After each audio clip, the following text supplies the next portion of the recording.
Scooby-Doo.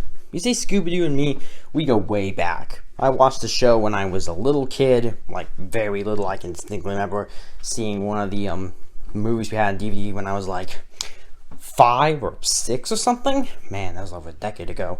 And then I started with the directed DVD movies, like Zombie Island, Alien Invader, that stuff, man. And then I moved on to on DVD watching the New Adventures of Scooby-Doo, or What's New Scooby-Doo. So I said it wrong. Then I watched Missing Incorporated as it was coming out, and though it was a bit hard to follow because I was a little kid and a bit stupid. And then I went back and watched some of the original episodes, and I even seen a little bit of the newest stuff, like Be Cool Scooby-Doo, although I'm not particularly a fan of that work. All around this, I've seen, in between all this, I've seen like the live-action movies. I mean, I haven't seen every piece of Scooby-Doo media there's ever been, but I've seen a good chunk, and I've always been consistently watching it, or at least been exposed to it.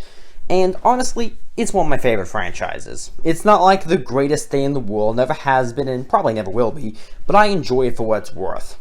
So, logically, as a person who grew up with Scooby-Doo their entire lives, consistently watches it, or at least watches it in the sense of, I stay up to date with it more or less, and am a young adult, then logically, this new thing should be exactly for me, the Velma show, and, well, this teaser image does not have me inspired with confidence.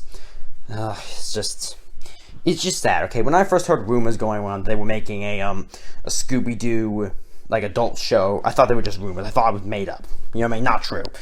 And if it was true, I thought it was going to be like a Riverdale kind of thing. It was going to be like the Riverdale equivalent of Scooby-Doo, which I guess is now a fan series they're making. But to be fair, I'm convinced, even just the first few minutes, and what little I know about the Spooksville, I think it's called, fan animation, fan live-action TV show, has more heart behind than this, but whatever.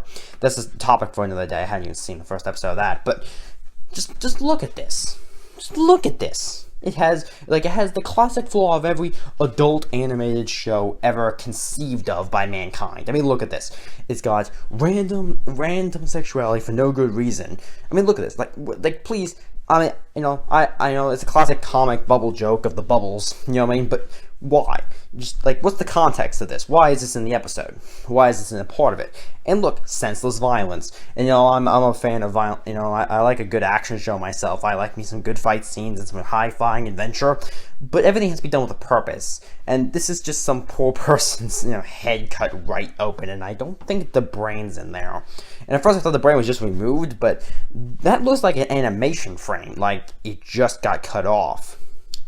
So, all of this, now, once again, how do I put this? It's just, and this is the first image we get. There's no, character designs, no title card, nothing. This is how we get first introduced to this show. This is what, now, there's a big saying that first impressions matter, and just the work the people will put into the first episode, the first few scenes of a story, just to hook you in, to make sure that you not only know what you're getting into, but, that you want to stick around, is considered an art nowadays. It's one of the most, to some people at least, one of the most important parts of storytelling. This, once again, entire subclass of storytelling just dedicated to hooking you with the first image, the first few minutes of a program. So this is what they want us to see. They want us to see a bunch of random sexual stuff and senseless violence.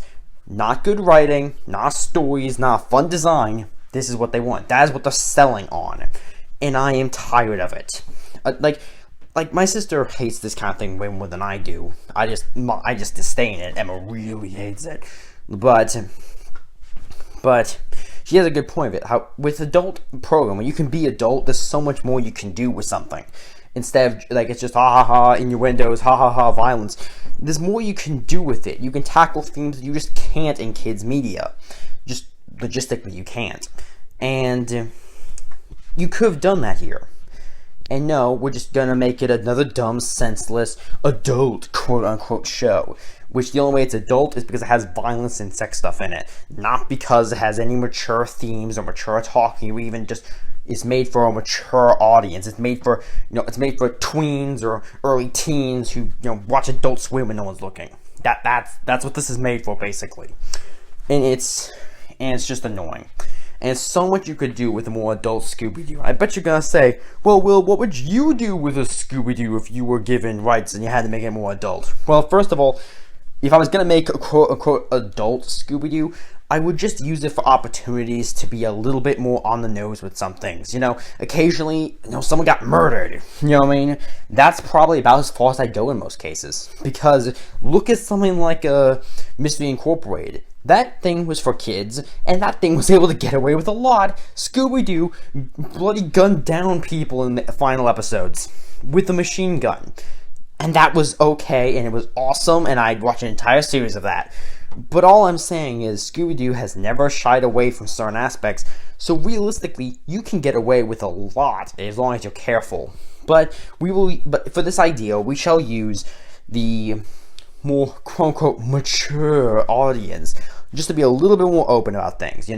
Every now and again it's a murder, basically. We're not gonna go super in depth. It's not like we're gonna be having like tons of sex scenes between the cast, because I have standards. I try to tell good stories rather than just shock value. Ha ha ha, look, this is what these people are doing. They're just saying, ha ha, look, these childhood characters, now they're gonna curse. It's like, wow, bad fan fiction, anyone? But no, but here's what I would do. If someone would hand me and say, Will, you have to make a new Scooby-Doo show, and I wouldn't make it a cartoon. This is the one thing I really agree with this creator, that it should still be a cartoon and doesn't need to be live action. What I would do is this. I would focus around there's a lot of mysteries on Scooby-Doo that I could talk about for days, but one of them is how Daphne is always depicted as having purple eyes, even when other characters either have just black dots or just normal eye colors. It's pretty consistent that Daphne has purple eyes, but that's not really a naturally occurring eye color. So, I thought I'd play up with the mystery of this show, is that more or less her entire life, she's only seen little things that we would consider supernatural, like a little goblin here, or something that just seems off here. But since they're kind of hiding, she was never entirely sure whether she was just crazy, or if what she was saying was legit. Now, in this story, Daphne's 18 or something, and so is Fred. Fred is her boyfriend at the time. This is just a thing. They're dating. This is not like a will they, won't they, or kind of. They're just straight up dating. That's just a thing. But Fred believes her. Not that necessarily everything that could be supernatural is, but just that he believes that she can see things that others can't sometimes. And so, when they get out of high school, Daphne, who's been online trying to find stuff about this, here's about a person who knows a little bit more about the supernatural, or at least how to investigate it. And the first episode is them leaving their town in a rusty old van from the 70s that clearly has a few works done. And they leave their town on the soon-to-be mystery machine, and they drive off to get to the mysterious future allies' location. And in this is episode 1, we get to meet them, maybe they solve some kind of small mystery, or we get some idea. This first episode establishes Fred and Daphne. Second episode, they're driving to this mysterious person's place, and along the way they get wrapped up trying to solve a mystery, because once again, they like mysteries and they can't really stop themselves. But crucially, in this town, they meet some random, who they think is originally a stoner, but isn't actually, some guy and his dog, and they help them kind of solve the case, even though they're a bit lazy and cowardly. But it turns, and big shock, it's Shaggy and Scooby. It's Shaggy and Scooby. And Shaggy and Scooby, kind of like them, are just kind of wandering around and exploring the world, man. And when they hear there's a little bit of adventure to be made, well, they don't like the mystery so much, but I don't know, it's better than just walking, isn't it, Scoob? That's right. I'm sorry. And they get to, in third episode, they get to this location, and it's big shock of the world, Velma. Therefore, we've established all 5 characters in 3 episodes, which is a bit long, but I like this slightly drawn out for this one. And blah, blah. It has, basically the premise of this show is they're trying to figure out what is and isn't supernatural in the world, and why Daphne can kind of see through certain illusions. And once again, it's just kind of the show, although we do get to see how the group properly forms, rather than just kind of pre-establish already working together. And that's what I would do if I was going to make some kind of completely new Scooby-Doo property, and it had to be adult. And that was a bit of a ramble, but all of this to say is that There is so much missed opportunity with with adult stuff, adult media, and that they just default back to ha ha ha. Look what we can do now. It's a waste. It's a waste of effort and potential. And quite frankly, the creators, if this image here is indicative of what the show is, like it's just going to be senseless violence, sexual innuendos because they can, and all this stuff, then I'm sorry, but that's a waste. You've wasted one of the most popular franchises on Earth just to make a second-rate Rick and Morty.